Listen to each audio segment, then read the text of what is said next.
change that is here upon us. And when you see the stellar lineup that President Obama has placed into the positions of high power within this government to deliver the promises to the nation's first Americans.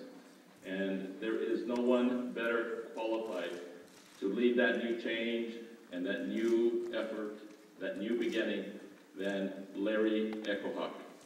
Do you agree with me?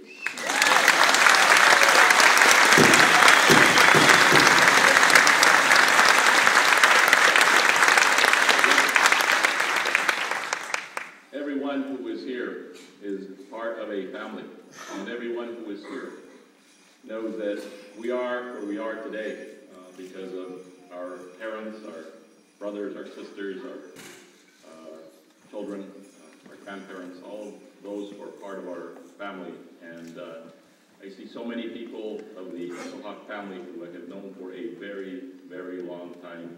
And John, Lucille, and everybody else. Will the echohawk family please stand up and let's recognize them for what they have done for Indian country, for America.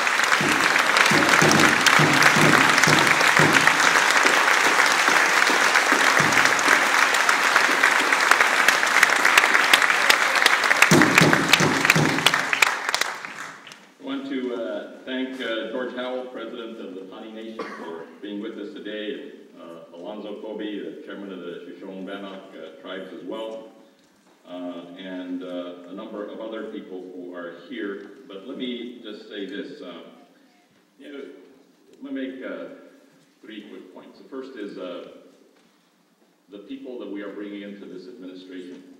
When you think about Kim Pehe working in the White House, being a member now of setting the full domestic agenda for the United States of America, that is huge because we have somebody in the White House who will not only be there next to the president, but every day making sure that Indian country is not forgotten, as it often has been in the history of these United States. When you think about Jody Gillette as the deputy director for the White House Domestic Policy Council, that furthers that assurance that we are going to have the right kind of presence in the White House. When you think about this Department of Interior, yes, today is a celebration of Larry Echohawk and his effort and the blessing and support that he will need to make sure that we succeed in this agenda. But he's not working on that agenda alone, because there are so many others who are working with him, from myself to David Hayes, the Deputy Secretary, to Tom Strickland, the Chief of Staff, Laura Davis, and so many others. But I am particularly proud of others who we have placed in this department who are in positions that some people would say are not the positions that you traditionally would put a Native American. And I want to say just a word about a couple of them. One of them is Hillary Tompkins. Hillary, please stand. I want people to just see. I'm so proud of you. Yeah.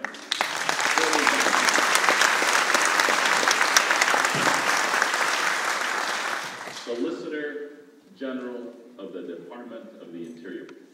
That means that she oversees a legal team of some 500 lawyers that represent the United States of America and the Department of Interior on thousands of legal matters every day. And it is the first time in the history of America that we have someone of her background and her story in that position as Solicitor General. I am so proud of her, so proud of her family. Mike Connor. Mike Connor, Commissioner of Reclamation. Mike Connor is another one of those life stories where we're placing somebody in charge of the waters of these United States. He is in charge of the water that produces 4/5 of all the produce in the United States of America. He's in charge of the water supply that delivers water to some 35 million Americans in the United States of America. He and David Hayes and I are on the way to California to deal with one of the most difficult water issues of our time. So Hillary and Mike and Larry Echohawk and all of the people who are part of this Department of Interior, I thank you, because together we are going to make a huge difference. Now let me just say a second thing about the agenda. When President Obama asked me to become Secretary of Interior, I was not sure I wanted to do it, okay? As John and Lucille, who are in the audience, know so well, we worked very hard to do what had not been done in Colorado ever, and that is to elect someone of my background and my traditions to become a United States Senator, and before that to be Attorney General of my state. And so when the President asked if I would do it, I said no on many occasions. And my colleagues in the U.S. Senate were telling me, you shouldn't do it because it is better to be a U.S. Senator than it is to be Secretary. And the only position that you should ever accept in the administration would be if you are offered the position of Attorney General or Secretary of State.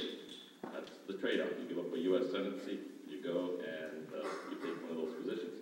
But you don't give it up to be Secretary of the Interior. I thought about that for a long time. But in my conversations with the President-elect and some of his key people over time, I became convinced that I would rather be Secretary of the Interior than I would be Attorney General or Secretary of State.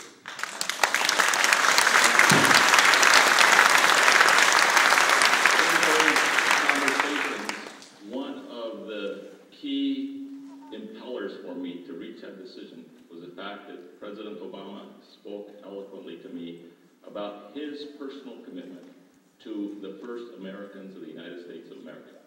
And he said, we will work to make sure that we deliver on the promises to first the Native American community that he made during the campaign. And he says, I want you to get that done.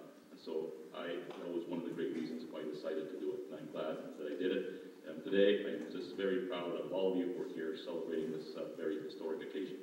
Now, let me say, as we take on this mantle of responsibility, Larry Echohawk moves forward as Assistant Secretary for Indian Affairs, we all know that the challenges are out there. We know that we can identify the huge issues that affect Indian country. We know we can put the quantum, if you will, of the problems that we face in law enforcement and the difficult issues with the crime rates that we have in Indian country. We know we can quantify the level of unemployment, which in some places has been a depression ever since before there was a depression in terms of the unemployment rates and the other economic conditions that we face in Indian country. And we know we can put together the information and the statistics relative to the challenges that we face in our schools and the almost 50,000 Native American children that we have going to schools in our Indian schools. We know we can pinpoint the healthcare issues that we have in Indian country. So, while today is a new beginning, let us also understand that we have some very, very difficult challenges ahead of us. But I am convinced that when you bring the right people together, that we will be able to get things done. Just yesterday, Larry and I were in a meeting over at the executive building with Vice President Biden.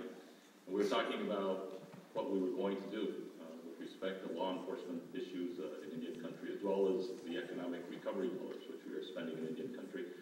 We have about $2.3 billion that have come in as a part of the economic recovery package, which are going to be invested in schools across Indian country, roads, and healthcare clinics, and a whole host of other things. And as I was sitting there with Larry, the Vice President, I was thinking about how great of an opportunity this is. But it is just the beginning. There's so much more that we have to do. And I look very much forward to working closely with Larry and with all of the entire staff and the Assistant Secretary of Indian Affairs and the BIA and the BIE in dealing with all of these issues. Let me finally just say that perhaps because I have known the Echohawk family for so long, I was thinking about my own feelings this morning. There's a word in Spanish called orgullo. Orgullo means pride. In some sense, it has a deeper feeling and meaning in Spanish. But that's how I feel today.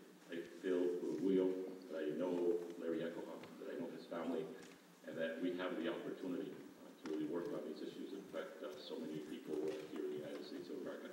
So thank you all for joining us in this great celebration.